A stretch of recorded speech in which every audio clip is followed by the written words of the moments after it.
जय माता दी। Astro SS Baghel channel में दर्शकों आपका हार्दिक स्वागत है, अभिनंदन है। कैसे हैं आप सब लोग? माँ भगवती की कृपा से आप लोग बहुत अच्छे हो गए।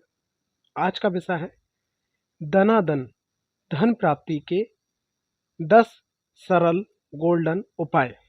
ठीक है, बहुत सरल भाषा में मैं आपको बताने जा रहा हूँ कि व्यक्ति मेहनत कर रहा है, व्यक्ति प्लानिंग कर रहा है, उसके प्रमोशन रुक रहे हैं, व्यापार में मुनाफा नहीं आ पा रहा है, सेल्समैन उनका टारगेट पूरे नहीं हो पा रहे हैं, पैसा घर में आ रहा है तो अनचाहे खर्चे बढ़ रहे हैं, धन आने का मार्ग छोटा हो रहा है, खर्चे का मार्ग बड़ा हो रहा है। तो इन सब परिस्थितियों में आखिर हमें क्या करना चाहिए और किन नियमों को हमें अपनाना चाहिए? सोशल मीडिया, गुरुजनों, एस्ट्रोलॉजर, वास्तु विशेषज्ञ, ठीक है, सभी के माध्यम से एक ना एक उपाय उभर के आता है। कोई बोलता है कि ये शब्द बोल लो, कोई बोलता है ये उपाय कर लो।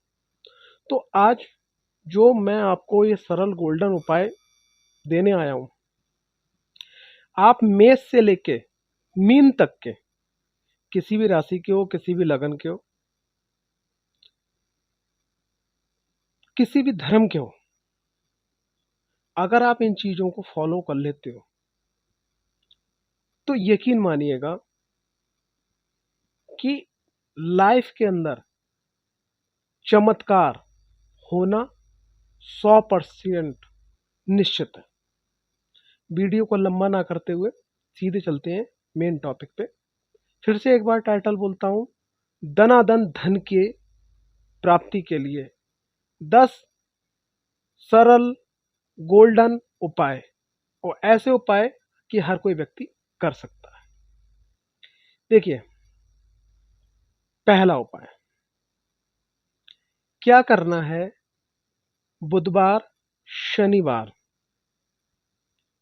को अपने हाथ से कोशिश ये करिएगा कि जो परिवार का मुखिया है या जो कार्य कर रहा है और वो पैसा कमा के घर लेके आता है जिससे घर का आजीविका चलती है, या परिवार के अंदर 2-4 लोग कमा रहे हैं, तो इस बुधवार आप अगले शनिवार वो या अगले शनिवार वो ऐसे एक चैन बना लीजिएगा। टॉयलेट सफा करना है, घर का क्लीन करना है, पहला काम। दूसरा उपाय, घर के अंदर शनिवार मंगलवार को धूनी देना अति आवश्यक है। सिद्ध जागृत धूनी लेने के लिए आप चैनल पे संपर्क कर सकते हैं। कुछ नहीं करना है, थोड़ा सा आपको या तो कोयला सुलगाना है या आपको जो है गाय के गोबर का कंडा सुलगाना है और उस पर चुटकी भर डाल के पूरे घर में घुमा देना है, जिससे घर के अंदर जो बैक्टीरिया वो खत्म हो जाएंगे, नकारात्मकता वो खत्म हो जाएंगे, सुगंध फैल जाएगी, घर सकारात्मक हो जाएगा, लोगों की अच्छी सोच हो जाएगी और धन का आगमन बढ़ेगा। तीसरा आपको क्या उपाय करना है कि प्रत्येक बृहस्पतिवार को परिवार का हर एक सदस्य, 5 हो, 10 हो, 11 हो, 20 हो, 1 हो, 2 हो, 3 हो, कम से कम 1-2 केले जय श्री गणेश बोल के अपने गुरुदेव का ध्यान करते हुए या देव गुरु बृहस्पति का ध्यान करते हुए आपको गऊ को जरूर खिलाना है। ये नियम मान लीजिएगा, ठीक। चौथा उपाय यह है कि दिव्य स्नान, जैसे 5 खाने वाले जायफल ले लीजिएगा, 20 रुपए की लौंगे ले लीजिएगा, 20 रुपए की काली मिर्च ले लीजिएगा, 10 रुपए के तेजपात के पत्ते ले लीजिएगा, ठीक है, और 10-20 रुपए की काली हल्दी ले लीजिएगा, ठीक है, और 50 रुपए की हरी इलायची ले लीजिएगा और 20-30 रुपए का उसमें भीमसेनी कपूर मिला लीजिएगा। इनको सबको कूट के चाय वाली छन्नी से छान के फिर कूट पीस के, बाल बाल महीन मोटा ना रह जाए, डिब्बे में पैक कर लीजिएगा। नहाने के बाद में आप एक छोटा सा मग्गा लीजिए, उसमें चुटकी भर डालिएगा, चम्मच के माध्यम से जल भरिए और अपने ऊपर डाल लीजिएगा। ये दिव्य स्नान होगा, आपका ओरा क्लीन करेगा, आपको प्रभावशाली बनाएगा, आपकी बुद्धि काम करेगी और आप वो डिसीजन नहीं लेंगे जिससे आपका धन का हानि हो, तो ये पूरा परिवार कर सकता है। अब बात करते हैं 5वें नियम की। अक्सर क्या होता है कि हम उन चीज़ों से मोहब्बत कर बैठते हैं कुछ रुपए बचाने के चक्कर में, कि जो हमारे घर की सकारात्मक धन की ऊर्जा, समृद्धि की ऊर्जा, स्वास्थ्य की ऊर्जा को खा रहे होते हैं। क्या करना है, शनिवार को जब भी इकट्ठे हो जाएं तो निकाल दें। पुराने कपड़े, जूते, चप्पल, डिब्बी डिब्बा, फालतू का सामान शनिवार वाले दिन किसी कूड़े वाले को दे दें, या घर से बाहर निकाल दें, उसको किसी को दान कर दें। अगर आपको लगता है कि ये चीज़ हमें आने वाले समय में ज़रूरत बनेगी, तो आप उसको पैक कर दें, यानी कि उसकी हवा आपकी बॉडी पर टकराना नहीं चाहिए। उसको पैक कर दो, डिब्बे में पैक कर दो, पॉली में पैक कर दो, लेकिन तब उस कंडीशन में कि जब आपको लगता है हाँ इसके बिना आगे काम नहीं चलेगा। अब आपको क्या करना है, छठा उपाय, मंथ में, महीने में एक बार पूरा घर के अंदर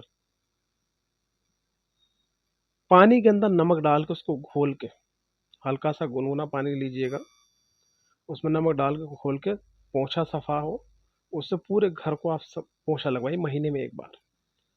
अगर आप ऐसा करते हैं तो घर की ऊर्जा और बढ़ती है, धन की स्थिति और मजबूत होती है।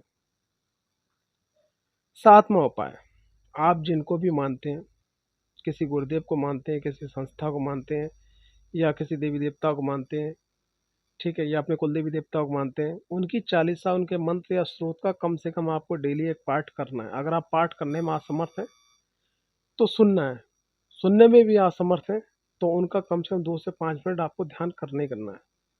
ये अपने जीवन शैली का एक हिस्सा बना लीजिएगा।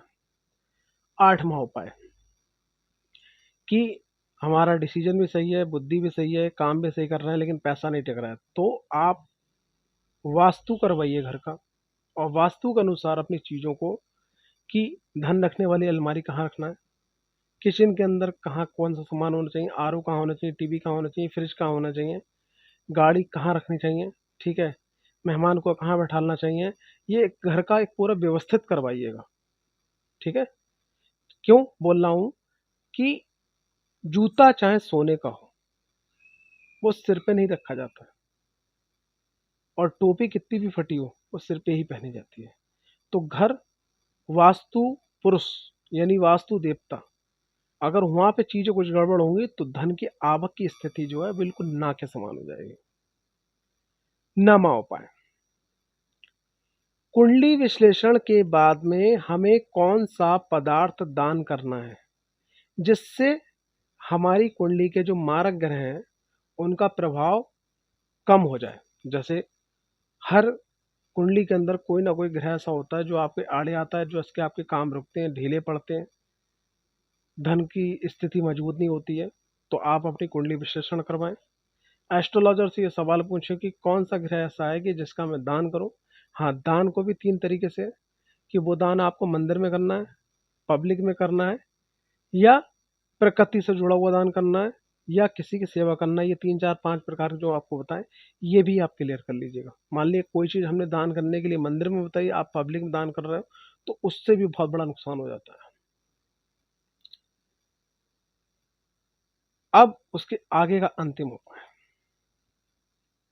कुंडली विश्लेषण से ये भी समझना है कि किस ग्रह की ऊर्जा बढ़ाने से महालक्ष्मी माता की कृपा बढ़ेगी, जिससे जो हम कर्म कर रहे हैं उससे हमारा प्रमोशन, कारोबार सब आगे बढ़े, और धनाधन, धन की प्राप्ति हो। तो ये 10 सूत्र थे, एकदम अप्लाई नहीं होंगे, धीरे धीरे आप अप्लाई कीजिएगा। अगर आप ये अप्लाई कर लेते हैं तो यकीन मानिएगा 30 से लेकर 90 दिन के अंदर आप अपनी लाइफ को चेंजिंग होते हुए देखेंगे। धन के आवक का जो मार्ग है, यानी धन जो आना है, उसमें आप बहुत ज़्यादा बढ़ोतरी देखेंगे। जय माता दी।